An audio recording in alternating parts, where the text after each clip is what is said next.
The following video contains spoilers for the book and the film, so viewer discretion is advised. Hello, I'm Richard, and yes, I am still alive.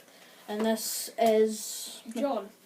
This is my friend John. He is just as much of an It fan as I am. So today we're actually going to be exploring different points. We're going to pinpoint what exactly Pennywise is, and we're actually going to talk about what our expectations are for It Chapter 2, and we're actually going to do an overall review on It Chapter 1. So, do you want to start us off on what Pennywise is? Pennywise is a shape-shifting alien from the macroverse that's been around since the dawn of time. He landed in Derry, Maine. Basically a meteorite. It's kind of a random place. He just ended up in Derry, Maine, and he just kind of hibernated there until humans arrived. And then he started feeding on them. And then it started the cycle of every 27 years he'd wake up, feed, and go back to sleep. And it ended up that way until we start hearing about it in the actual book itself, in the current timeline, which was, for the book it was 1950s. It was in the 50s to the 80s. But in the films it was in the 80s. And the original when it was actually in the 50s. Alright, yeah. And it's just, he's weird. He's not an alien. But he's not human. He's not anything human. He's not anything. He's a figment of your imagination. Basically, yeah. It can kill your normal imagination. Obviously, it can't kill you, but this will. Its actual physical form is so weird that it's incomprehensible. It's not comprehensive to the human mind. You can. If you were to see its true form, you'd be mad like that. You usually, it will destroy your brain seeing it because it's just so strange, pretty much. Anyway, that is basically what Pennywise is. He's a living organism that's up here. Yeah, pretty much. The first film was different from the book in terms of pace and subject matter. Yeah, as it couldn't go into as much detail as the book because we'd be here for about a week just watching Pennywise. Yeah. And his full story. But I thought it was unnecessary to leave out some of the main things that were significant to the book but aren't in the actual film. For example, the smoke hole. I mean, that's nowhere to be seen in the first film, but in Chapter 2, hopefully we see that in flashbacks. I would hopefully as well. And also, the ritual of Chud was one of the most important parts of the film. That's how Bill defeats him first and second time. In the film, it just went to beating him up, basically, with a lead pipe. It was just... It was different. It's a different pace. It's a completely different ending. Yeah, it is a very different ending. But sometimes that can be good, and it actually projected quite well on the screen. Yeah, because it's just so much easier. It was. Yeah, it was a good film, but it is different, which I'm hoping that It Chapter 2 is more to the book than it is to the film.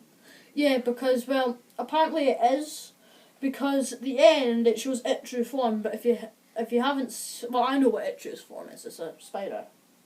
Basically a spider. That's what a human sees it as. Yeah. But or three glowing lights. The dead lights. It just... Makes you go mad. Yeah, pretty much. They did that to Henry Bowers, didn't it? Yeah. It basically they can also mind control people, basically, to influence them on what stuff that happens. He basically controlled Henry Bowers to kill all the children, pretty much. It was... That's how Henry Bowers killed his dad in the film. Yeah.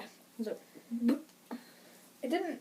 Yeah, he can basically influence thoughts of people. That's why no one seems to think about kids dying in Derry. For example, in the opening scene of It Chapter 1, you see an old woman watching Georgie die and she does nothing because Pennywise has control over the adults as well as the kids. The entire town is under the influence of Pennywise, and... Pennywise is his playground. Derry is Pennywise's playground. It's pretty much just his glorified lunchbox, isn't it? Well, yeah. Until the time comes where Bill and the Losers Club actually find out, and they all come together basically and go into his house, which is a place called Newbolt Street. It's the house in Newbolt Street, but in the book I think it's called the Well House. Yes, it is, because it was where the well was. And so they go in there and they fight him basically. They make lead bullets, they fire them with a slingshot, and it fails. And it's because it's never failed before. It doesn't know. It does. And basically it's scared of them, and it doesn't like that. And then it ends up, they just basically hunt it down and go into the sewers, because there's a well, there is still a well in Nebel Street. So they go down into there and basically go through the sewers, which is his house, basically. Yeah. And then they have a big fight. Yeah. Enjoy getting the shot a little bit more because you can in the corner. But, well, I was actually planning to talk about what our expectations are for It Chapter 2, because if you're watching this podcast, you will know that you've probably seen It Chapter 2, we assume, but if you haven't, click off. Yeah. Just click off now. Well, you should have listened to the spoiler at the start of the video. Well, but, well, what I hope to see, first of all, I've already explained how I'd like to see the smoke hole, and more on the black spot. Because I'm hoping that it's more like it's flashbacks. I'm hoping It Chapter 2 has many flashbacks to the bits that the first one missed out. For example, the bit was it? I'm not sure if it was when he was an adult or when he was a kid. But Richie, is it Paul Bunyan statue comes alive? Yeah. Is that when he was a kid? No, that was when he was an adult. Yes, yeah. But that's changed. I've seen in the trailers because he's floating on a big pyramid of balloons, and then he sits on the shoulder. And I've seen the clip, and he says, "I know your secret, your dirty little secret." It's God knows what that is. He is very different. Pennywise almost acts differently than in the book, because I don't know. It's just that's mostly because of CGI. Yeah, I guess so. His manner is different, very different. Is more his attitude towards the losers. I think differs from the book as well, because he's a lot more snappy. He's a lot more one-liners. Because he's like time to float, or you'll float too. It's like stuff like Freddy Krueger vs Jason. It's like he's like yeah. He's more Pennywise is a darker Freddy Krueger, I think, but Freddy Krueger does go for teenagers, but Pennywise hits harder because he goes for genuine adolescence, and I think that's just clever writing, and I think that's just everything is well done. The book and the film is well done. And the book is, I much prefer the book. Oh yeah. Towards the films, but don't get me wrong, the films are great accomplishments of cinema. Yeah. But really annoys me about the book is how it just leaves stuff out. It leaves so much. It does, and I'm quite glad they left out the ending of the book. If you've read the book, you'll know what I mean. Yeah, that is good. That's a good thing. And also the scene with Henry Bowers and Patrick Hockstetter in the junkyard. That was definitely... That was unneeded. I thought that was a bit unnecessary. But the thing is, it skips out massive portions of Pennywise, because he's in the film a whole 6 or 7 times. When in the book, in the first half, he's mentioned at least double that, because he speaks to the children all singularly on quite a few times. He does, and also he does. But what happens to me is you know how Chapter 2 is set in 2016. Yeah. Well, I think it's kind of irrelevant. I think it's kind of really bad that they said that in that time, because that's when the killer clown stuff's happening, and in the scene within the funhouse in the Hall of Mirrors with that little skateboard kid. Yeah. Well, I think that's kind of, why is he scared?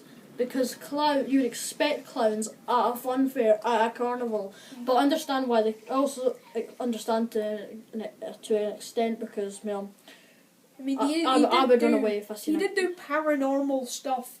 His entire mouth stretched, to be fair. And I hate the bit where he's got his face pressed up against the glass and he keeps smacking it against keeps smacking the glass. I've seen the clip from what happens to the kid. I spoiled myself in that scene, but I know what happens to the kid, and I'm not going to spoil it for John. Anyway, hopefully, I'm really, really hoping that the second one is as good as the first. or better, because Better. I hope it's closer to the book than The first one yeah. was too different from the book for me. And also, well, it's hopefully I've got high expectations because the second one's a lot longer. It is. It's 2 hours and 50 minutes. I mean, that's like The Godfather. It's quite a long movie. That's a long film. Well, it's kind of shorter than The Godfather, but. But anyway, I hope you enjoyed the podcast. I hope you agree with some of our points. But if you want John to appear on the channel again, just give me a shout. Would you want to come on the channel again? He feels very strongly about Stephen King stuff. So what do you want to talk about next? In the next podcast. Maybe the old it or some of the Pet Cemeteries, maybe. Yeah, that's a good idea.